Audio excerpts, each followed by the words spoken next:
everybody. I'm Dr. Thomas Beaver, servant leader, senior pastor of the Star Church based in the beautiful and magic city of Birmingham, Alabama.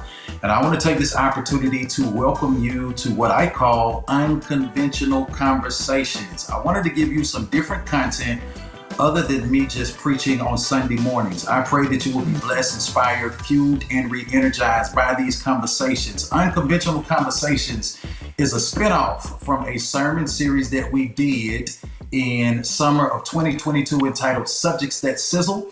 We tackled all of the hot button topics inside of the world that affect Christianity inside of the church. And we tackled these topics from the standpoint of telling Christians what the Bible says about these topics so that we can formulate and format our beliefs based upon the word and not based upon the world. Unconventional Conversations is somewhat the same, but just a little bit different. It's different because instead of us talking to Christians about these hot button topics, we are actually talking to people. Some of these people are Christians. Some of these people are non-Christians. And we're talking to people who once upon a time were in the lifestyle of these hot button topics, or even who are currently in the lifestyle of these hot button topics. I believe that Jesus talked to people that the religious people said that he never should talk to, which made it unconventional. And our goal is to be like Jesus. You can't reach people if you do not hang around them and know how they think. Our guest for today is Pastor Danielle Williams-McCord, and I'm super excited to have her with us. Let's welcome her to the show right now. Pastor Danny. Thank you. Thank you for having me. That's what's up. That's what's up. I'm so glad that you agreed to do this and have this conversation. Listen, I want to get right to it. You have an amazing story, and you have several facets about your life that I believe can be a blessing to so many people. But I want to jump right into this story. I want to jump into this book. Tell us about this book, From Porn to the Pulpit. Tell us all about it. Well, From Porn to the Pulpit is pretty much self-explanatory. I was in the porn industry and now I'm in the pulpit. And I wrote the book to give hope to the hopeless and let them know that there's light at the end of the tunnel. A lot of times when you come from certain lifestyles and backgrounds, you don't think that there's anything positive on the other end. And a lot of us tend to get sucked into a lifestyle because you feel like there's no way out. And so I wanted to share my journey, my story, and I wanted to give God glory for what he did in my life. And so I wrote the book From Porn to the Pulpit. It's also a stage play as well. So yeah, it's about my story. Wow, that's what's up. I had no clue that it was a stage play. Now, It is. I want to ask you this question. I believe that God can do absolutely anything, and we serve a God who redeems people, a God who brings people out of the muck and the miry clay, and who literally transforms their life. And it sounds to me like God has done just that for you. But how in the world does a girl like you end up in the porn industry? I mean, how did that happen? Okay, so I always tell people, if you don't know somebody's story, then just either pray or shut up. No one wakes up and says, I'm going to be a crackhead today. No one wakes up and says, I'm going to be a prostitute. There are things that take place in people's lives that make them make certain decisions. And so for me, before I became the porn star, I was a little girl. I was a little girl who was molested at 8 years old by my babysitter son. When I was 10, my father, who was bipolar and schizophrenic, tried to kill me. When I was 10 years old, he tried to drown me in a bathtub. When I was 12, I was raped by a neighbor who lived across the street. At 13 years old, I became intimate one time with a 27-year-old pimp, and I got pregnant. And I hid my pregnancy up until about the 6th month. And then my water broke, and I gave birth to my son, who eventually died in my arms. So I always tell people the same little girl that went into the hospital wasn't the same little girl that came out. Everything that I had suppressed and tried to hide, the molestation at 8 what my dad did to me at 10, what the neighbor did to me at 12, getting pregnant by this 27-year-old man at 13, and now staring at a dead baby. Something died in me in that hospital. And so when I came out, I was very rebellious, very angry. And I always tell parents, when you have an okay kid or a good kid, and then all of a sudden, they're acting up, sometimes it's a deeper root. Sometimes it's a deeper issue. And so I became very rebellious, running away. I'm from Compton, California. You know what I'm saying? So it was easy access to get fake IDs and to go from here to there. And so at 14 years old, after I had my son, I ran away from home and got me a fake ID, and I started stripping in the nightclubs when I was 14. The problem with that is I was a 14-year-old little girl in a grown woman's world. And so a lot of things that was happening in the nightclubs, I wasn't prepared nor ready for. And so I decided, this ain't really what I want to do. I turned 15 and I moved to Compton with my grandparents, who happen to be from Birmingham, Alabama. They are straight Southern Baptists. And if you are going to be in grandmama and granddaddy house, you going to church. Do you hear me? And so I felt like they had me in church all day, every day. Yeah, I mean, we were just churching, you know what I mean? And so I figured if I was going to be in church that much, I might as well do something that I enjoy. And at that time, I used to enjoy singing. So I joined the youth choir. I got back in school. I got me a summer job. Grandma and granddaddy wasn't having none of the nonsense. And so I tried to get my life back on track. However, while I was singing for Jesus, my choir member introduced me to prostitution. My choir member from the Baptist church introduced me to prostitution. It wasn't the pimp that I got pregnant by. It was actually the church girl that turned me out. And not only did she introduce me to prostitution, she introduced me to drugs. And so I became addicted to cocaine and ecstasy. And so from 15, 16, 17 years old, I started prostituting. I started doing drugs, selling drugs, going back into the strip clubs, dancing again. And, I didn't see, I really didn't see a way out. I didn't see a ladder for me. This was the lifestyle that chose me, is what I say. I didn't choose it. It chose me. I turned 18 years old and I was actually dancing in one of the clubs in LA, and some porn stars came in and I knew who they were. And I went over to greet one of the girls, and she said something to me that changed my life. She said, if you think you're making money now, you haven't seen anything yet. I made $30,000 in 1 month from making movies. And so at 18 years old, young, dumb, inexperienced, not realizing that my right now decision had a latter consequence, I said, where do you sign me up at? Because all I heard was money. They made it seem so glamorous, but we do understand that everything that glitters is not gold. So I got into the porn industry at 18 years old. I still was technically a senior in high school.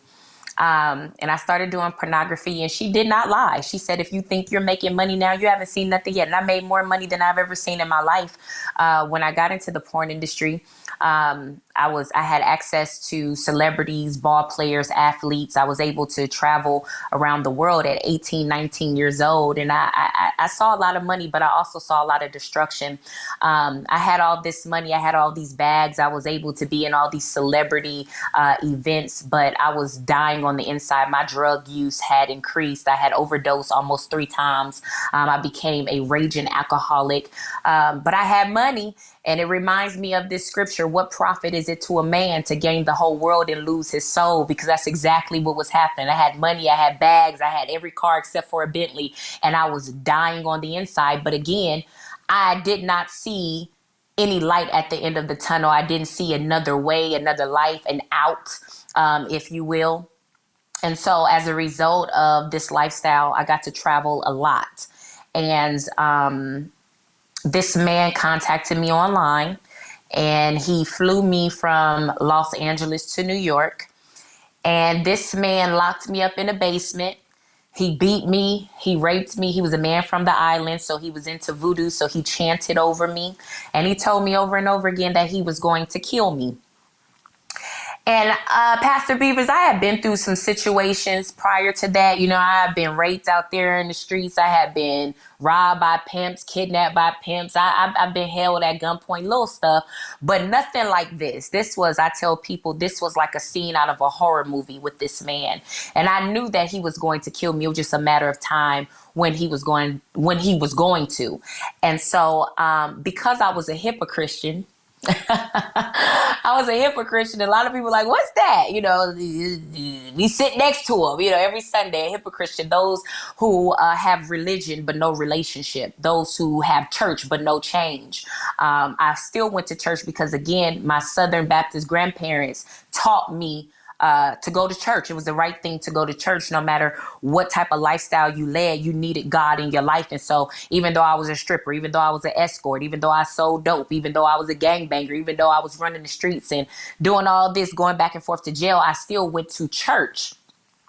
And I'm grateful for that. I'm grateful for that because even though I would leave church and go dance, or I'll leave church and go prostitute, leave church, go do drugs or sell drugs, while I was in there, there were still seeds being planted. That's why I'm very, very sensitive to how you handle people who are still involved in certain lifestyles, because you don't know what God is doing on the inside. Although their external may look like a prostitute, their external may look like a homosexual, their external may look like a pimp or a drug dealer. But while they're in that service, while they're in that conference, while they're in that church, while they're at that Bible study, you don't understand that God is doing something on the inside. And that's exactly what was happening with me.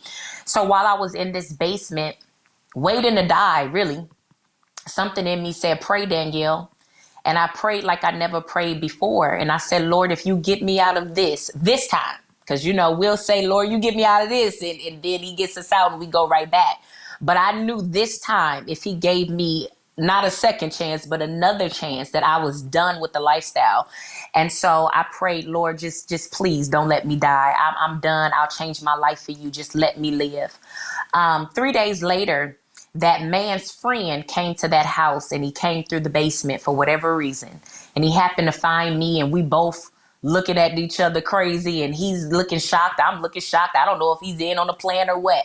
But this man actually helped me. He helped me get out of that house. I ended up going to a friend in New Jersey who bought me a one-way ticket back to LA, and I never looked back. I gave up everything. The porn industry never saw me again. No clients ever saw me again. Strip club never saw me again. I did not know ministry was on the list. Now that I didn't know that was going to be a part of the story, because that's not what I wanted at all. Hello, somebody. That was not a part of my plan. I just knew that I had made a promise to God. I made a vow to God, and I needed to keep that promise. And my promise was, Lord, if you get me out of this, I'll change my life. That's all I wanted to do. I knew I wanted to serve him. I knew I wanted to be a Christian, but ministry was never on my plan. But, you know, tell God your plans and you'll hear him laugh. So I got out, and the rest is history. Wow. Wow. Yeah. That's a mouthful. I know, I gotta right? take a step back and think about that. You know what's crazy about it is you have an amazing story. The Bible says that we overcome by the blood of the Lamb, the word of our testimony. The blood of the Lamb has already been shed. The only thing left to do is for us to share our testimony. At what point did you get to a place where you were prepared to put your story in writing and actually go around talking about your story and share about it? Because you shared some pretty intimate details. Mm-hmm. What has your healing journey been like? So originally, the book started off as just a diary. A family member suggested, when I had told her, so she was the only person when I got out of the game, I had just told her everything, and she said, I don't know if this is going to work for you, but it worked for me. Writing. She said, write it out. And so it worked for me, writing. You see all these books and stuff like that.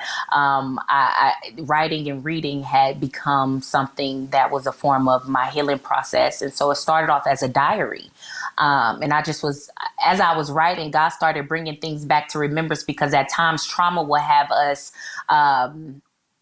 forget things. Trauma would have us sweep things under the rug as if it never happened. But the more I wrote, the more came to my remembrance. And so it was just a diary, and I let a couple of people read the diary and said, this is a book, this is a movie, this is a something. And so I turned the diary into a book. So the healing process for me was just, I was just writing it out. It had become a journal. It was just me journaling my life, and not knowing that that little journal was going to turn into something so amazing. Had to get it out of you. I'm told that when trauma is untreated, that it comes out either one or two ways. Either you implode or either you explode. Some people implode and they do harm to themselves. Some people explode and they do harm to other people. Your trauma started at a very, very early age, from my understanding, before you even set foot inside of the church. And then when you were in the church, you were next to somebody who was also in a lifestyle, perhaps they were traumatized as well. So to go from being introduced to that lifestyle from somebody inside of the church, normally people respond to that in a different way in which you respond to that. So many people use that as an excuse. I don't never want to see the church again. Church hurt. Yeah. Ain't no hurt like a church hurt. I'm sure you heard that before. Like, I don't want to have anything to do with the church, let alone be in ministry. So knowing that you were introduced to this life in the church, how do you get to a place to where you come back to the church and not only are you preaching, but now you're a pastor? Because I refuse to blame a perfect God for imperfect people. Say that again. Say that again. I refuse to blame a perfect God for imperfect people. And I think it takes a level of spiritual maturity to understand that God has given us something that I call a blessing and a curse, which is free will.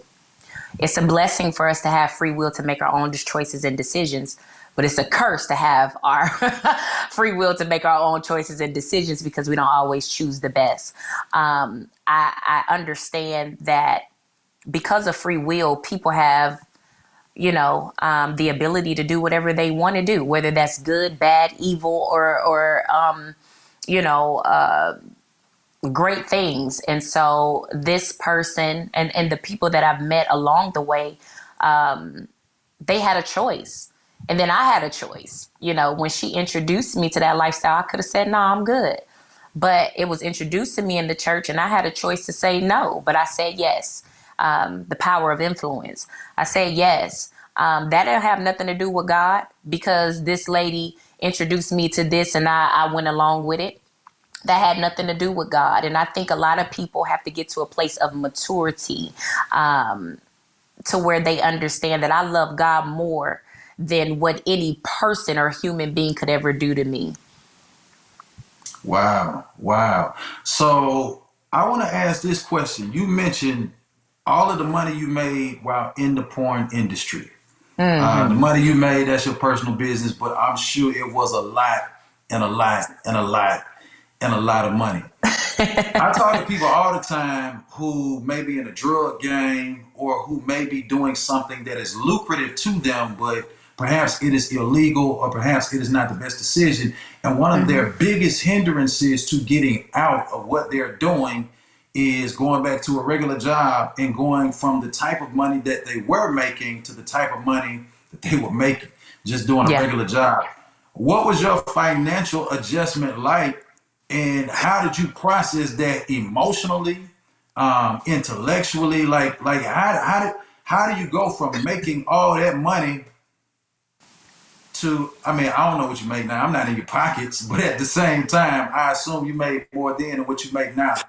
How did you adjust financially? I'm still trying to adjust, Pastor. I'm still trying to make it make sense. You feel me? It still don't add up at all. And I'm very transparent about that. I'm like, I see the church can't pay me enough. And that's the difference between those who are anointed and those who are appointed. That's the difference between those who are called and those who are chosen. I believe that when you understand your assignment is greater than $1, you'll go into long suffering for the greater cause. And so for me, yes, I made way more money in the streets. It was faster. It was easier. But look at what I had to do to get it. and those who are in the drug game, those who are in the sex game, those who are in the scamming game, it's fast money. But all that you have to endure internally, mentally, emotionally, physically, sexually, whatever it is, those penitentiary chances you're taking, always watching your back, always paranoid, sleeping with one eye open, 10 guns under the mattress. There's no peace in that. It's paper without peace. And so the stuff that I had to do, it's not even worth the amount that was made. Yeah, I made the money, but I was so miserable. I had no peace. I had no peace. I mean, I was up 3 and 4 days on drug binges. I mean, I would take a shot of tequila before I even wash my face and brush my teeth. I was so depressed and so unhappy, but I can buy anything I wanted to. And that's when celebrities and people who have wealth, they say money doesn't bring happiness. And those of us who are middle class or lower class, we like, you crazy, because money does, it'll make things easier. Depends on what you're doing to get it. And so was it an adjustment coming out of that lifestyle to ministry? Absolutely. Even to regular, I got a regular job. I hadn't worked ever, except for the little summer job I had when I was, a teenager. And then I come into adulthood. I have no work skills. I had dropped out of high school. So there wasn't no 6-figure, 7-figure job. There were regular minimum wage kind of jobs compared to me just making $10,000 in a weekend, and so it was an adjustment, still an adjustment, because sometimes when, you putting on a program or you're putting on an event or you want to do something, it's like, you start thinking like it sure was easier back in the day. I knew who to call to get this and that. And you'll have those flashbacks, but then you start to remember all the negativity that comes along with it. And I wouldn't trade it in for anything in the world. I still believe wealth is my portion. I just believe God gonna give it to me this time versus the devil. Wow. You dropping some real gems. You dropping some real nuggets. Paper, but no peace. Paper, but no peace. If I use that, I'm going to quote you on it. I promise you I will. I give you all the props. Okay. Let me ask you this question. What would today's Pastor Danny say to yesterday's Danielle Williams, who was in the porn industry? How do you reach somebody? How do you reach somebody who's in that lifestyle? The lifestyle of porn, the lifestyle of drugs, the lifestyle of gang-related activity, fast money. I know as a church we're supposed to be reaching those people, but how do we reach those people? Tell us what we should not be doing. Okay, so first things first, when reaching to those type of people, sometimes experience is better than education. And I think for me, a big part of my ministry is that I still minister into the strip clubs. I still go to what we call the hostros. I still minister to porn stars, even girls that I used to be in the game with who are still in the game, still making pornography and OnlyFans and all that type of stuff. I still minister to them. And my approach is I say to them what I wish someone would have said to me. I wish somebody would have came and saved me. I wish somebody would have saw past the stilettos and the short skirts and the blonde wigs and all that. I wish somebody would have saw past that and saw, who God was calling me to be. And so my approach to women and even men that are in that lifestyle is I approach them the way I wish somebody would have approached me when I was in that same life. And so I come to tell them their worth, because the enemy will tear down your self-worth, your self-identity in that lifestyle. So I go to build their self-worth again. You don't go to anybody beating them down with scriptures, especially a hood chick or a street dude, who don't want to hear that. You got to speak to their soul and their spirit. So what you don't want to do is come from a religious standpoint, but you want to be definitely want to be relational. You want to be able to relate to that person, and you speak to their worth. You speak to their self-worth. You speak to their identity and tell them who they are and whose they are. And you offer opportunities for them to give out, because one thing about it is, when I go to the girls in the strip clubs or the girls that got pimped and the girls that's on the streets, Telling them my story is cool. Telling them their self-worth is cool. Praying with them is cool. But if they tell me right then and there, okay, I want to leave with you right now. I want to get out right now. I want to run away from this pimp right now. Sometimes, most of the time, you need to have some resources, whether you're going to take that girl to a nonprofit organization, whether you're going to put her up in a hotel for a few days, whether you're going to find some type of housing, if you're going to provide some type of educational resources or employment resources, you have to have some type of resources, because some of them will want to go and change right then and there because they've been waiting for you. They've been waiting for you to show up and give them an out. And so resources and relationship. So basically, those of us in the church, or those people in the church who have experience with certain situations and certain lifestyles, it's our responsibility to reach back. As you were talking about that and saying that, one of the things that I thought about was what Jesus said to Peter. He said, Simon, Satan desires to have you that he may sift you as wheat. He says, but I've already prayed for you that your faith fail not. And when you are converted, now you have a responsibility to reach back and to strengthen your brothers. And so you've been converted. You have been changed. God has done an amazing work inside of your heart. Now you are reaching back. But there's another side of you reaching back. And the other side of you reaching back is the element of Jesus's biggest critics were really the religious leaders of the day. He hung around people that they said he should never hang out with. They said, you're hanging out with wine bibbers. You're having publicans to come eat at your house, and you're reclining with them. And they criticized Jesus. They talked about Jesus. They asked him questions, not because they really wanted the answer, but they asked him questions for the purpose of trying to trip Jesus up. I want to ask you this question. Have you faced criticism for reaching back to people who are in that lifestyle? And did your critics come from the world, or have they come from the church? I think I got jumped. Yeah, I want to know. I'm here for it. I got time. I think I got jumped. I got jumped by the world, and I got jumped by the church. I think they just jumped me. When I came out of the porn industry, I got attacked by the people that I was in the street in that lifestyle with. I got attacked by, that old circle, that industry, the strip club, the strippers, the strip clubs. They wasn't feeling the change. I was a sellout. I was this, I was that. So I was attacked by them. And then I come into a church who was also attacked me, because they're like, oh, this Jezebel. Oh, this whoremonger. Oh, hide your husbands, hide your sons. She's out here, And so you have to have a real relationship with God to deal with Pharisees. You have to have a real relationship with God to deal with church folks. You got to have a real relationship with God to deal with people of your past, because they gonna come for you. But when you realize there's a greater purpose, which was, I had a vow that I had to keep to God.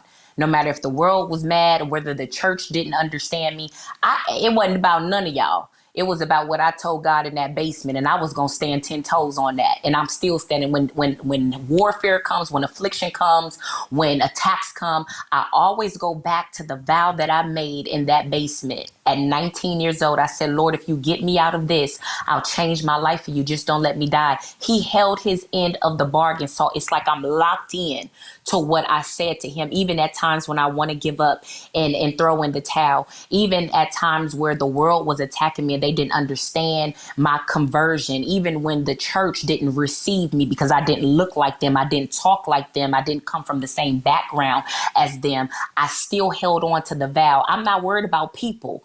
I got a greater purpose. And so the attack was real. I think what was more hurtful was the attack from church people, because we praise people like David, who was a murderer. And I mean, he took the man out just just to get a piece of his wife. You know what I'm saying? She must have been fine. You know what I'm saying? He killed the man for the lady, you know, and we praise him. We praise Paul, who was a murderer and an antagonizer of Christians. We praise the woman at the well who had 5 husbands, and the man she was with wasn't even her own. But the moment she had an encounter with God, we praise it. And so I'm thinking, because we praise imperfect people, that when my imperfect self with such a glorious testimony of imperfection came into the church, that I was going to be received with open arms, and I got the total opposite. And even still to this day, there are still platforms and churches, platforms and opportunities that bypass me, because a lot of people don't want, see, my testimony doesn't come just to give glory to God. Oh, he paid my light bill when I didn't have no money. Glory to God. He's Jehovah Jireh, the Lord who provides. My testimony not only gives glory to God, but it comes to expose. You come talking about the porn industry, you come talking about strip club, masturbation, homosexuality, adultery, and all of these things that I walk through. And so a lot of people don't want to open Pandora's box, because my testimony comes to expose what they enjoy in silence. And so a lot of opportunities, platforms, and doors will still not be open to me by church people for various reasons. And so the attack was real. The attack is still real, but I've learned to master my own lane. Wow. So let me ask you this question. According to your experience, you had that experience in that basement when that gentleman, well, not a gentleman, that man, he was going to kill you, and you knew he was going to kill you. Yeah. You were 19. Is that correct? 19 years old. How young are you now? Even if you don't tell your exact age, is it 20-something? Is it 30-something? Is it 40-something? I'm 30-something. Okay, 30-something. Yeah, I'm 30. All right, so there's a reason behind me asking you that question. I want to ask you that question because now you are a pastor, and there are a lot of people who already know you. And there are a lot of people who perhaps don't know you, who may be watching this and judging this. Okay, she came out of this industry, but how far out of is it? Or how far out of this industry is she really? Like, is she a novice? Because obviously now, you know, she's a pastor. But did she just come out of this industry? A lot of people get delivered, and then the very next moment they want to stand in the pulpit and preach. They don't even recognize that, you know, it's a process. Jesus spent 18 years preparing for a 3-year ministry. And I believe that part of our preparation comes in our experience, in our past, in our testimony. But how long were you out of the porn industry and out of that lifestyle before you really got into the church and got into leadership in the church? Or should I just say before you became a pastor? I'll say this. I've been in ministry now 13 years. So I got ordained April 8th, 2010. And I wasn't out of the industry. Let me tell you something. I feel like I tell people God threw me in the deep end with no life jacket and told me to swim. I got out of the porn industry in 2008. I was licensed in 2010. So it was a quick work. It was a quick work. But these last 13 years obviously have been the blueprint for me. It's been I had a great leader, God rest his soul. My bishop was a great leader, a great teacher. I've learned and sat at the feet of some of the best. Ministry will teach you lessons. You're going to make mistakes along the way. I didn't run to a platform or a mic. I didn't even want this. This was not even something. I know people are so hungry for platforms. They are so thirsty. They'll sell their mama for a mic. That wasn't my testimony. Like I said, when I got out of the industry, I just wanted to live for God. I wanted to let that life go and live a life for God. How I got into ministry and why it was so quickly. I was out maybe a year and a half completely out. I was celibate. I was just Jesus, Jesus, Jesus. I was locked. Like I was literally on. It was a whole little process for me. I kind of locked myself away. It was church, Jesus, Bible study, just really getting to know him for real. How I got into ministry, and I feel like I was thrown into it. I didn't sign up. I didn't go to nobody's seminary. I didn't go to nobody's class. I didn't sign up for none of this. I don't even know how I get here, Jesus. So what had happened was I was out for maybe a year and a half. And a young lady had invited me to her church. Never heard of the church, but it was a pretty big deal around this time. I don't know if you heard of P4CM. It was a big deal back in the day. All these X stuff, the X shirts, X stripper, X gangbanger, the X ministry, whatever. I end up going to the church, and the young lady tells the pastor, "Oh, pastor, this is my friend. She got a wonderful story. Tell your story to my pastor." So I tell him the story, and he says, "Do you mind telling me that on camera?"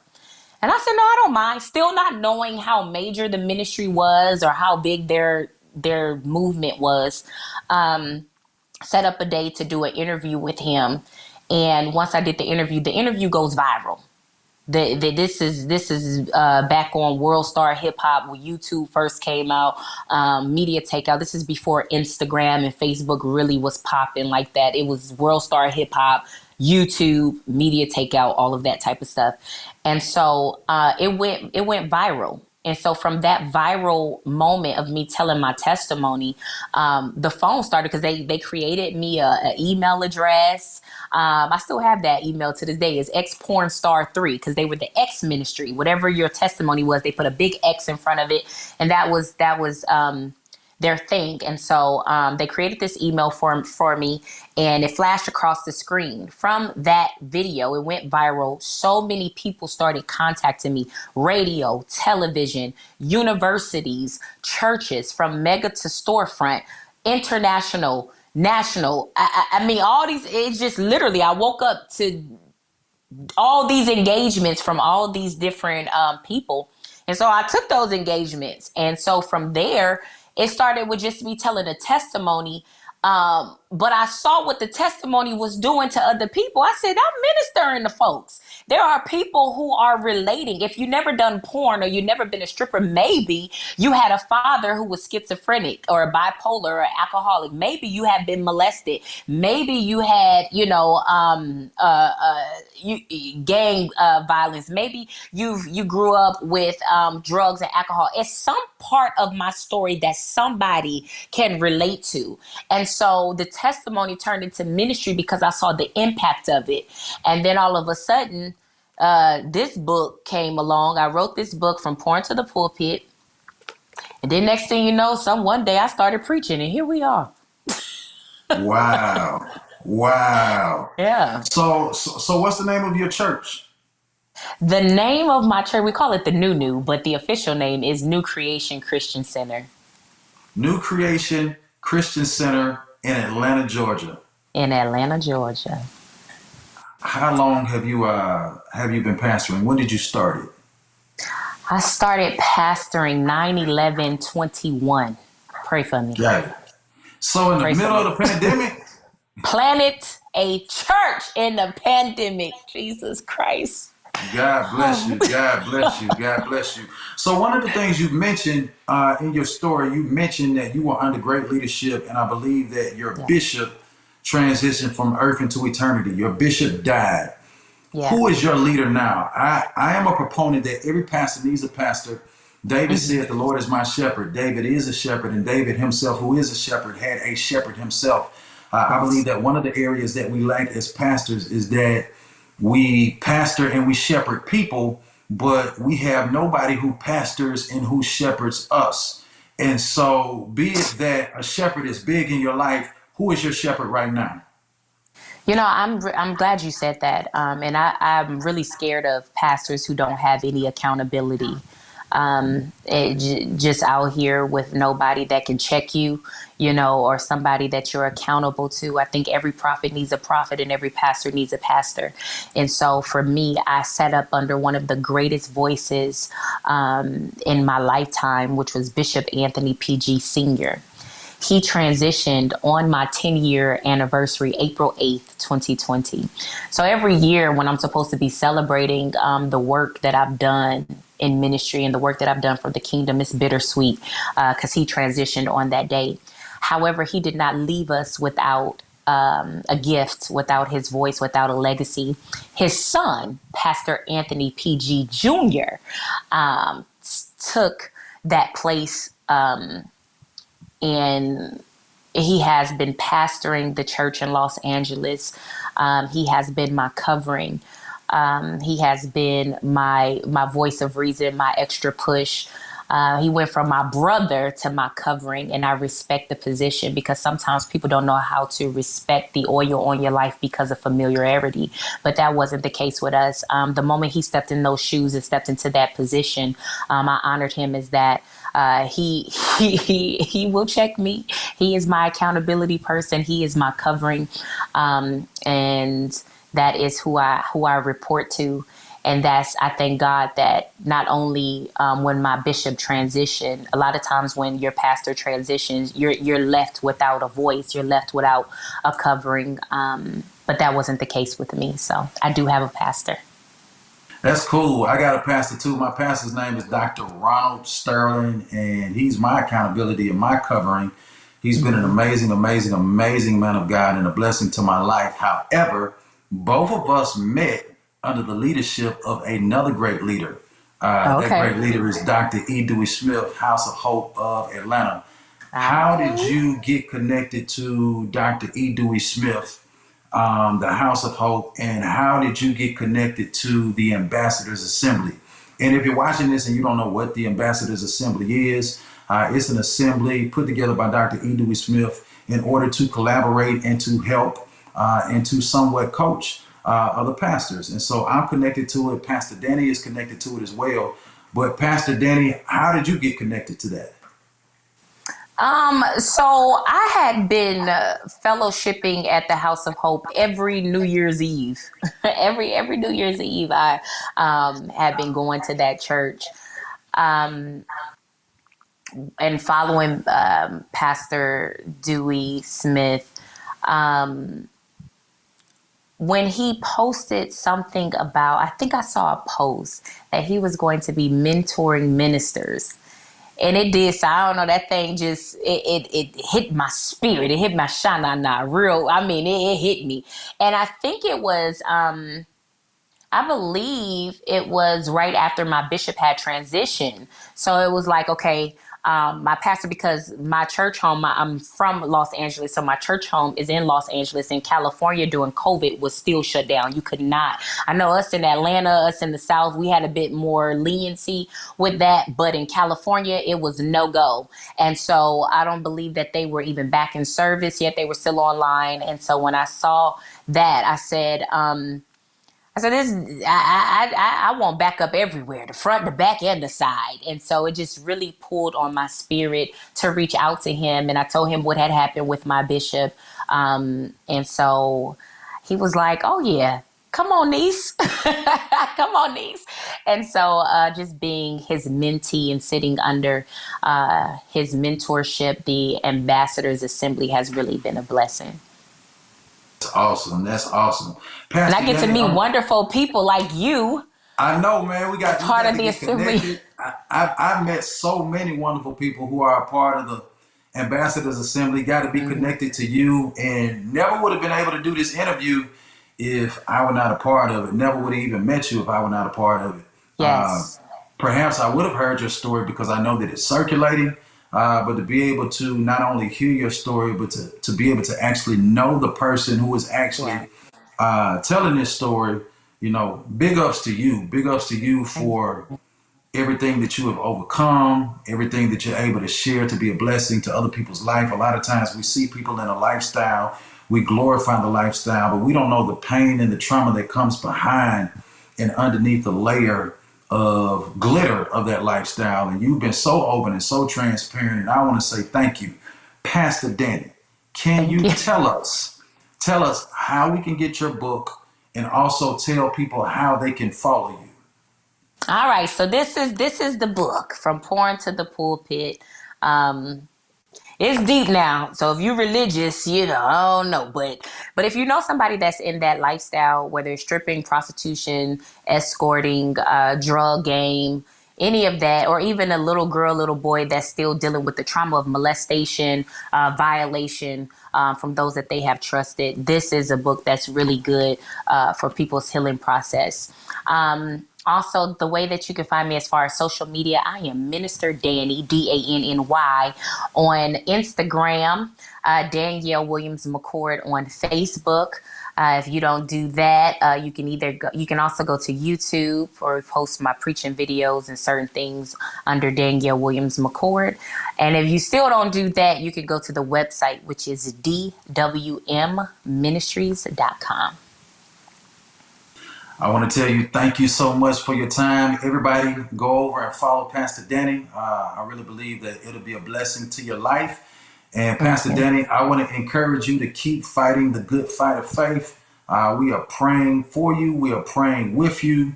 And we're just excited to see what God is doing in your life. Thank you. And, Thank you. Yeah, just keep on keeping on. Great big God bless you. What you got, Pastor Danny?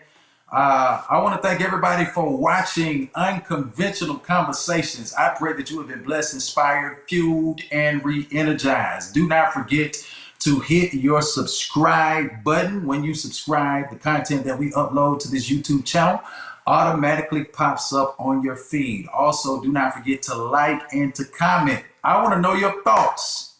I actually want to hear your feedback. Maybe you are a proponent for us doing this again, or you may even be a critic. Listen, I got time today. I am here for it all. But I want you to like and make comments also, because it does something to the algorithms the same way that I popped up on your YouTube channel. I begin to pop up on other people's YouTube channels. So help us to spread this message of unconventional conversations, doing what Jesus did. And last but not least, I want you to share this. I want you to hit that share button on your YouTube page. You see it. Tap that share button. And then when you tap the share button, an icon of your text message or your email is going to pop up. I want you to forward that link to a minimum of 5 people that you know, so that we can get this story out. There are so many people who are hurting, so many people who are on a wrong path, but so many people that God is waiting to deliver. And I really believe with all of my heart that we overcome by the blood of the Lamb and the word of our testimony. And Pastor Danny has done an amazing job of sharing her testimony. Thank you again. God bless you. I'll see you next time. Peace.